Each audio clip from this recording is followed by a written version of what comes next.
consciousness. But at the same time, I don't necessarily think that man is a being created from God.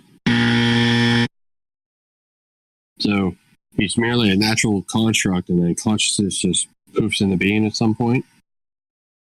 I mean, I don't think that it's just consciousness just magically poofs into being, but admittedly, I'm not very well read in regards to like philosophy with regards to consciousness. I actually just recently, within the last year, started getting into philosophy, and my main area of interest so far has been ethics. But well, I'm sorry, give me 1 second. The issue of consciousness is not only a philosophical problem, it's also an empirical problem as well.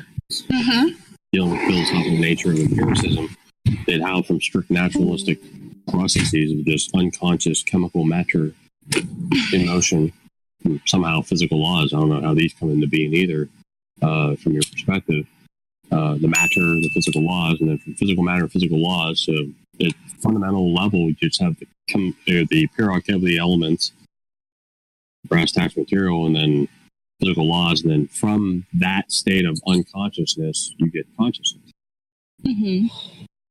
So how from that cake mix did you get a political constitution? Do you mean directly as a result of consciousness, or as a result from unconsciousness do we get any sort of political constitution? Yeah, how from its opposite do you get its opposite?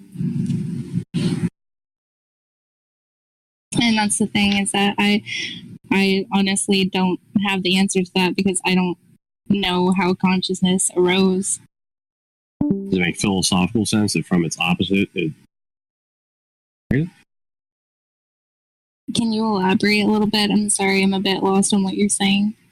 Yeah, it's one thing flipping 180 degrees. Being is non-conscious as far as thought, volition. Electrons, protons, and neutrons don't have these properties. At what point do the properties come into being? And that's what I'm saying is I don't know.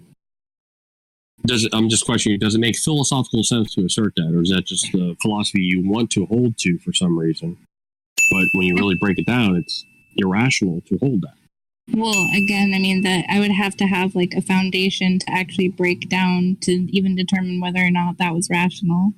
You have to give a rational reason. Here's my rational reason, Matt, for why I believe this. Because it did this and then turned into this, and here's the mechanism by which it did that. That'd be given a rational reason for it. But you go, sure, I don't know. That's not really given a rational reason for believing in that. So you believe it on a non-rational basis? I guess until I have something to support it, sure. Okay. Is it good to hold to irrationality? I mean, no, but that's why I do work to try and gather that sort of philosophical grounding. You think that's hopeful, though, that they will have an answer to that? Even though fundamentally on a philosophical level, it's like trying to get mind out of a proton. I wouldn't say that it's like hopeful in the sense that I've already made my mind up and am trying to like confirm to that or anything like that. Just that I'm still on my way to building that foundation, whatever that answer might be. Well, I think you already started with that foundation. That's the foundation you're starting with, is brass tacks, material matter, and physical laws, and nothing else, right? I mean, that is your starting cake mix. Right? I mean, because I don't believe in God, is that what you're saying? Well, he's automatically excluded. Right? I mean, he's not automatically excluded. I've not even made up my mind as to whether or not I believe God exists. Okay. Well, I am dealing with one alternative. So what do you really believe then? I mean, that's what I've been saying this entire time is I don't know. That's why I have to investigate. Cool. Well, investigation, what you claim is investigation, you mean just strict empirical investigation? Strictly empirical? So we're dealing with, theory of knowledge, how you come to know things and stuff. And you're saying if the only way you do know things is through empirical investigation, just through what's derived from the five senses, and that's the only way you know things, or do you know things apart from the five senses? Are you still there? Yeah, I'm still here. I mean, again, essentially, I don't know. That is, for a long time, literally probably up until about a year. Well, I guess it's probably been a little bit longer than a year, but I had not given any thought into like the philosophy of mind or any sort of like philosophical investigation into or idealism or given thought to theology or anything. And so I'm not going to have any of the answers that you're looking for because I'm still looking for them myself. There's a whole host of philosophies you can get into and know what their perspectives are and everything like that, but they're all dealing with the three main categories of metaphysics, which is ontology, the very nature and essence of things, the different types of things. And you have epistemology, one's theory of knowledge, how you come to know things, what are the limits of it, or if there are limits to it, and then ethics. And then that all three of these categories are interrelated to it. They don't exist in a vacuum in and of themselves. Of course. Okay. So every philosophy is going to try to systematically explain the world around them, but they automatically start with a metaphysical presupposition. Empiricism starts off with the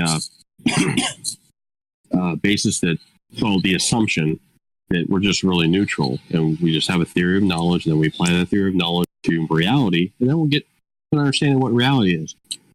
Problem is, with the empiricist, he's automatically assuming what the nature of reality already is to begin with. It's only strictly physical. There are physical laws, and therefore that's the only way to come to knowledge of things. So they're already, jumping ship out of epistemology, assuming ontology, and then getting their epistemology from that. The reciprocal there. So they don't have a neutral epistemology. Neither does anyone else. There is no epistemology that is neutral because it automatically entails a metaphysical bias. What you believe about the nature of reality is going to, because from that nature of reality, you get your knowledge from. Otherwise, an epistemology cannot be established. Epistemology doesn't exist in a vacuum. How does it arise? Does it arise from strict chemical determinism, or does it arise from being created in the image of God, as a Christian would say, like I would say?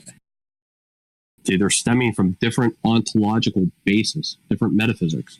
In my metaphysic, God exists. The triune God of Scripture exists, and He creates man in His own image. Therefore, we have direct personal-to-personal communication and communication of the attributes of our Creator to His creatures, in limited fashion, of course.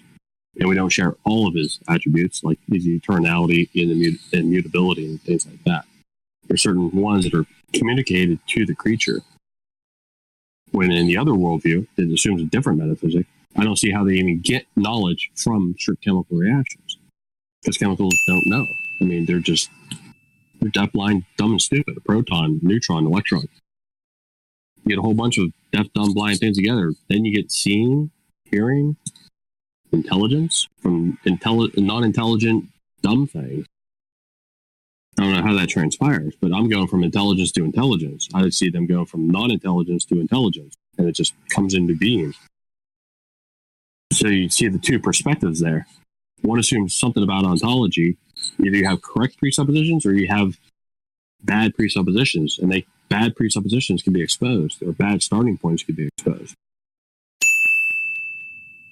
And there's a whole bunch of other philosophies we get into of where the main overarching thing here is, since God did create the world and man is acting in rebellion against Him, oppression, the truth, and unrighteousness, they will invent philosophies that it's not God that these things stem from. It stems from something else in creation. Man himself, physical constructs of the universe, and that's all it is.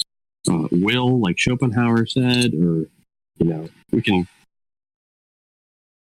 here and just bring up all the things that the philosopher wants to go to. He's going to go to some aspect of creation and say, oh, this must be the ultimate. But he doesn't start with the ultimate transcendent God.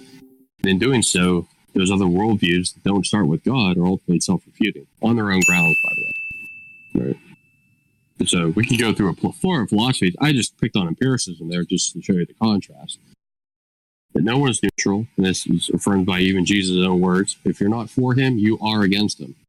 There is no middle ground when it comes to Jesus. Yeah, there's the Christian worldview, and then there's the non-Christian worldview. There's theonomy and autonomy. Man's autonomy, his assertion of free will apart from God. Well, we didn't get this from God. We got this capital from somewhere else. That's why I quiz him on. It's like, what capital did you get this from? Where did you get this capital? Yeah. But that's what we're going to be dealing with there. Philosophy is not that complicated.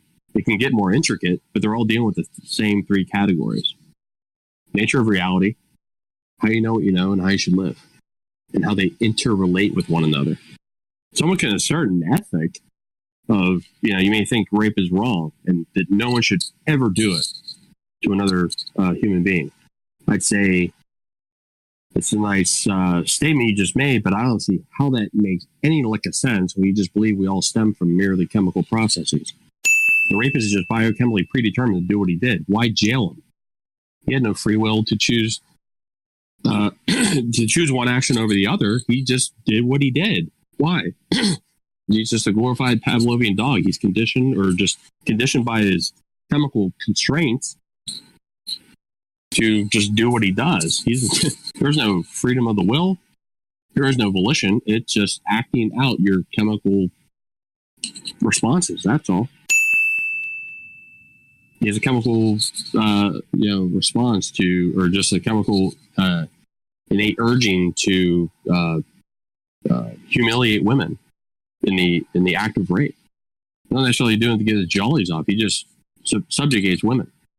Why? Because he's biochemically predetermined to do it by the laws of physics and biochemistry. Why jail him?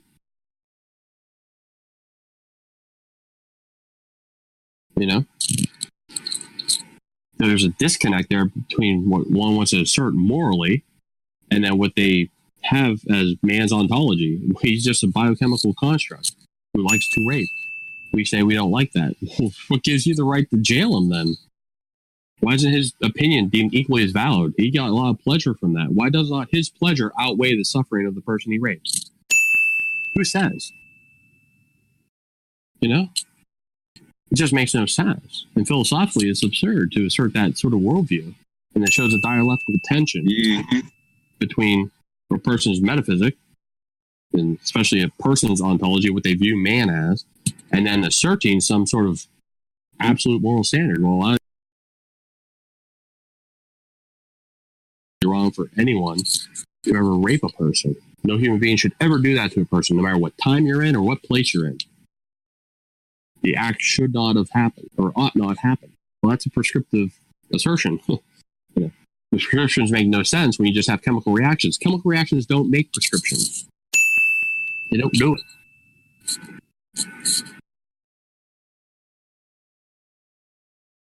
The deaf line is stupid.